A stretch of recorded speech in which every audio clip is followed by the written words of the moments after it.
Hey everyone, this is Gita and welcome you all to my channel. আজকের ক্লাসে আমি তোমাদেরকে ভয়েস চেঞ্জ সম্পর্কে বলবো এবং এখানে তোমরা শিখতে পারবে যে যখন কোনো অ্যাক্টিভ ভয়েসকে প্যাসিভে পরিণত করা হয় সেই সেন্টেন্সে আমরা কি বাই ব্যবহার না করে তাকে অ্যাক্টিভ থেকে প্যাসিভ করতে পারবো? হ্যাঁ, নিশ্চয়ই পারবো। আগের প্রত্যেকটা ক্লাসে কিন্তু আমি প্রত্যেকটা প্যাসিভ ভয়েসে বাইয়ের ব্যবহার করেছিলাম, বাট আজকের ক্লাসে বাই ছাড়া কিভাবে আমরা ভয়েস চেঞ্জ করতে পারি সেটা জানবো। নর্মালি একটা উদাহরণ দিচ্ছি যেটা তোমরা অবশ্যই জানো, তবু আরেকবার বলে দিচ্ছি। যেমন আই ইট রাইস, এটা কি? এটা হচ্ছে একটা অ্যাক্টিভ ভয়েস। আমরা জানি অ্যাক্টিভ ভয়েস কোনগুলি? যে সেন্টেন্সের মধ্যে সাবজেক্ট থাকে সেটা হচ্ছে অ্যাক্টিভ ভয়েস। আচ্ছা, তো এই সেন্টেন্সটাকে যখন প্যাসিভে করব তখন কি হবে? রাইস হবে, রাইসটা প্রথমে আসবে, তো হবে রাইস ইজ ইটেন বাই, আইটা হয়ে যায় me. Okay, rice is eaten by me. তো এখানে যে বাই মি, মি এর আগে বাই ব্যবহার করেছি, এই বাইগুলি আজকের ক্লাসে আমি ব্যবহার করব না।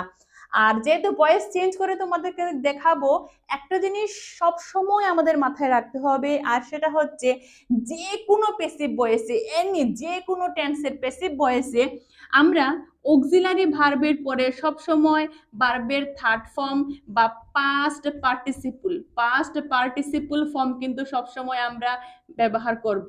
ঠিক আছে, এটা মনে রাখবে। পাস্ট যে কোনো হেল্পিং ভার্বের পরে সবসময় ভার্বের পাস্ট পার্টিসিপল ফর্ম বসবে।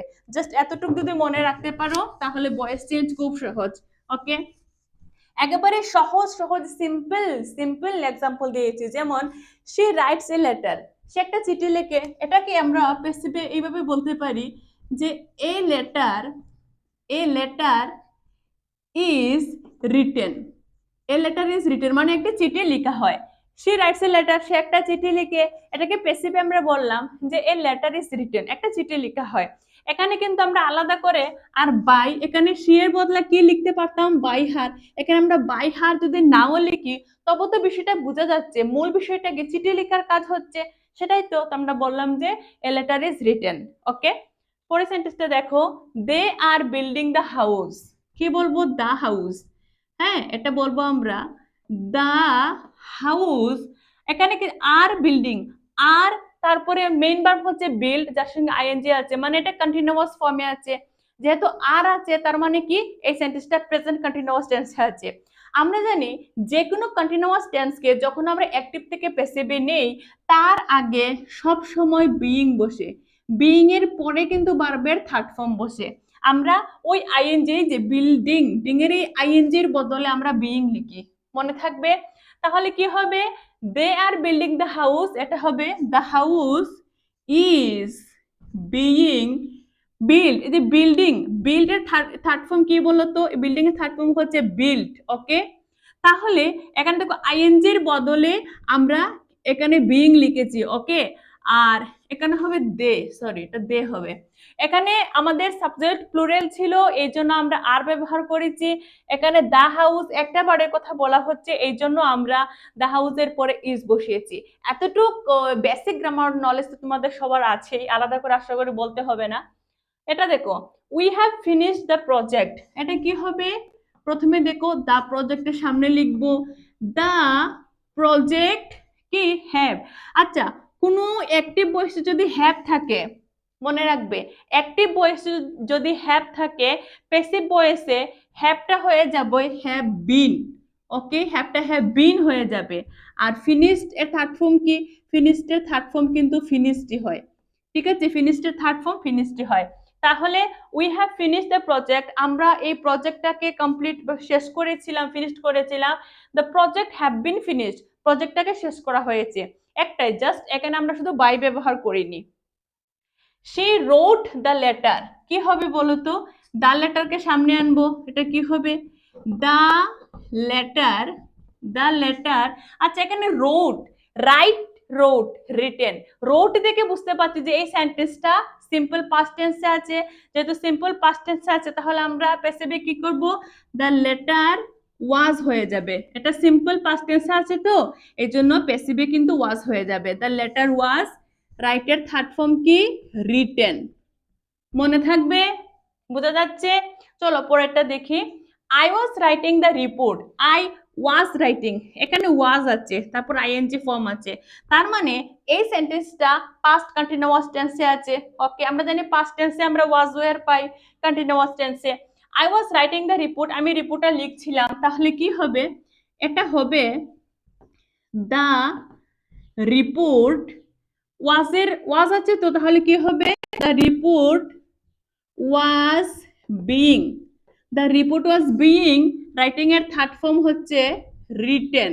ওকে, দেখো কি লিখেছি, the report was being written, রিপোর্টটি লেখা হচ্ছিল। ওকে, সেটা আমি বাই কিন্তু লিখিনি, যদি বাই লিখতাম, যদি মনে করো তোমরা বাই এখানে লিখতে চাও, তাহলে কি হবে, যেহেতু এখানে সাবজেক্ট আই আছে, তাহলে এখানে হবে বাই মি। ওকে, আমরা জানি অ্যাক্টিভে যদি আই থাকে, প্যাসিভে সেটা হয়ে যায় বাই মি, রাইট। তারপর এটা দেখো, Rima has written the article, Rima article বা রচনাটি কি করেছে, লিখেছে, হ্যাজ রিটেন, এটা কিন্তু এখানে হ্যাজ দেখে কি বুঝতে পারছি, হ্যাজ, তারপরে রিটেন, ভার্বের থার্ড ফর্ম আছে, রাইটের থার্ড ফর্ম রিটেন আছে, হ্যাজ রিটেন, তার মানে এই সেন্টেন্সটা কিন্তু প্রেজেন্ট পারফেক্ট টেন্সে রয়েছে। দেখো, ভয়েস চেঞ্জ তুমি করতে চাইলে তোমার কিন্তু টেন্স সম্পর্কে সম্পূর্ণ ধারণা একেবারে ক্লিয়ার থাকা প্রয়োজন। তুমি যদি টেন্স না জানো, তুমি কিন্তু ভয়েস চেঞ্জ করতে পারবে না।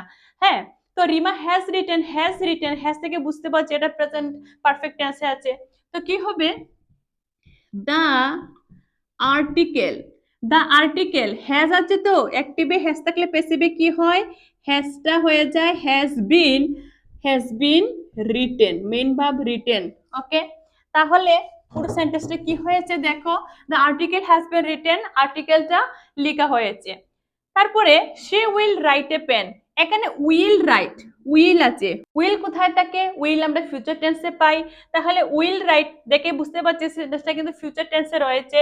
সে উইল রাইট এ পোয়েম, কি হবে, প্রথমে এ পোয়েম হবে সেন্টেন্সের প্রথমে, এটা হবে a poem, A poem will. দেখো, যদি অ্যাক্টিভ ভয়েসে উইল থাকে, প্যাসিভ ভয়েসে উইলটা হয়ে যাবে উইল বি, মনে থাকবে, অ্যাক্টিভে উইল থাকলে প্যাসিভে হয়ে যায় উইল বি, তাহলে এ পোয়েম উইল বি রাইটের থার্ড ফর্ম কি হবে, written. Okay, a poem will be written, একটা চিঠি লেখা হবে। তারপরেটা দেখো, he will have sung the song, সে গানটা গাইবে, তো এখানে সেন্টেন্সের মধ্যে দেখো উইলের পরে হ্যাভ আছে, এবং হ্যাভের পরে তো বারবার থার্ড ফর্ম বসে, সেটা তো টেন্স অ্যাকর্ডিং টু টেন্স ঠিক আছে, কিন্তু এখানে উইল হ্যাভ দেখে আমরা কি বুঝতে পারছি, এই সেন্টেন্সটা কোন টেন্সে আছে বলো, উইল হ্যাভ দেখে বুঝতে পারছি এই সেন্টেন্সটা কিন্তু ফিউচার পারফেক্ট টেন্সে রয়েছে। তাহলে সেন্টেন্সটা কি হবে, প্রথমে দা সং হবে, দেখো আমি লিখে নিচ্ছি, এটা হবে দা সং, উইল হ্যাভ আছে, তো অ্যাক্টিভে যদি উইল হ্যাভ থাকে প্যাসিভে কি হয় বলো, অ্যাক্টিভে উইল হ্যাভ থাকলে প্যাসিভে হবে উইল হ্যাভ বিন, আগেই বলেছিলাম যেখানে তোমরা হ্যাজ পাবে, হ্যাভ পাবে, তারপরে বিন বসবে, অ্যাক্টিভে যদি হ্যাজ হ্যাভ থাকে প্যাসিভে হ্যাজ হ্যাভ বিন হয়, তো এখানে উইলের পরে হ্যাভ আছে, তার মানে প্যাসিভে হ্যাভের পরে বিন তো বসবেই, ঠিক আছে, the song will have been কি হবে, সাং, সাং, গানটি গাওয়া হবে, the song will have been sung. Okay, পরের সেন্টেন্সটা মানে আজকের ক্লাসের একেবারে লাস্ট যে সেন্টেন্সটা রয়েছে, they had written the story, মানে কি তারা গল্পটা লিখেছিল, এখানে হ্যাড আছে, হ্যাড রিটেন, হ্যাড দেখে কি বুঝতে পারছো এই সেন্টেন্সটা কোন টেন্সে রয়েছে বলো, এই সেন্টেন্সটা কিন্তু পাস্ট পারফেক্ট টেন্সে, পাস্ট পারফেক্ট টেন্সের অক্সিলারি ভার্ব হচ্ছে হ্যাড, রাইট, তো হ্যাড রিটেন পাস্ট পারফেক্ট টেন্সে আছে সেন্টেন্সটা, they had written the story, এটা প্যাসিভ হবে the story, the story, had থাকলে কি হয় প্যাসিভে, হ্যাড থাকলে প্যাসিভে হয়ে যায় had been, the story had been, রাইটিংটা হয়ে যাবে written. Okay, the story had been written, গল্পটি লেখা হয়েছিল, the story had been written. ওকে, তো আজকের ক্লাসে এই যে উইদাউট বাই ব্যবহার করে কিভাবে অ্যাক্টিভ সেন্টেন্সকে প্যাসিভ করা যায়, আশা করি তোমরা ইজিলি বুঝে নিয়েছো। যদি ভিডিওটি ভালো লাগে অবশ্যই একটা লাইক করবে, চ্যানেলে প্রথমবার হয়ে থাকলে now subscribe my channel to get more and more information from my channel. Thank you very much.